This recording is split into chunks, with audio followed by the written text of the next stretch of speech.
So good day. So now we will talk about what is airfoil characteristics curve or ACC. So ano nga ba itong ACC?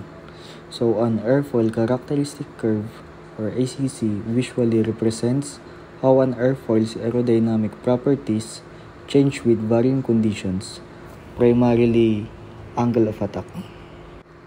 These curves typically depict the relationship between lift coefficient, drag coefficient, and angle of attack.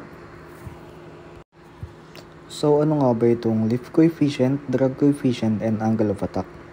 So the lift coefficient is the ratio of lift force to the dynamic pressure of the fluid flow multiplied by a reference area. Drag coefficient is a dimensionless number that quantifies the drag or resistance of an object moving through a fluid such as air or water. Angle of attack is the angle between the oncoming airflow or relative wind and the chord line of an airfoil such as wing of an aircraft, propeller blade, or a sail. So we have a sample problem here. So try natin solve ito. What weight can an airplane have to fly level with a Clarkwa wing of 300 square feet in area at 6 degrees angle of attack and airspeed of 120 miles per hour at sea level? Given coefficient lift is at 6 degrees is equal to 0.85. Angle of attack is equal to 6 degrees. V is equal to 120 miles per hour. S is equal to 300 square feet.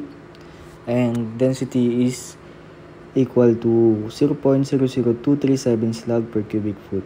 So, ang hinahanap natin is ang weight. So, bago tayo mag-proceed, kailangan muna natin i-convert yung miles per hour into feet per seconds. So, sa 1 mile, meron tayong 5,280 feet.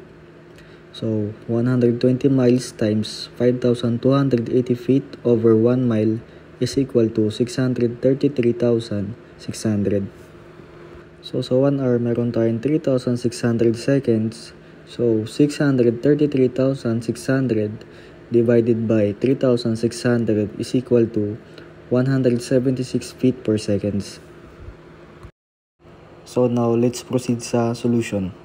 So weight is equal to coefficient lift times density over 2 SV squared. So input lang natin lahat dito, lahat ng value natin. So sa coefficient lift meron tayong 0.85. Sa density meron tayong 0.00237. Sa S is meron tayong 300, and sa B squared meron tayong 176. So 0.85 times 0.00237 over 2 times 300 times 176 squared.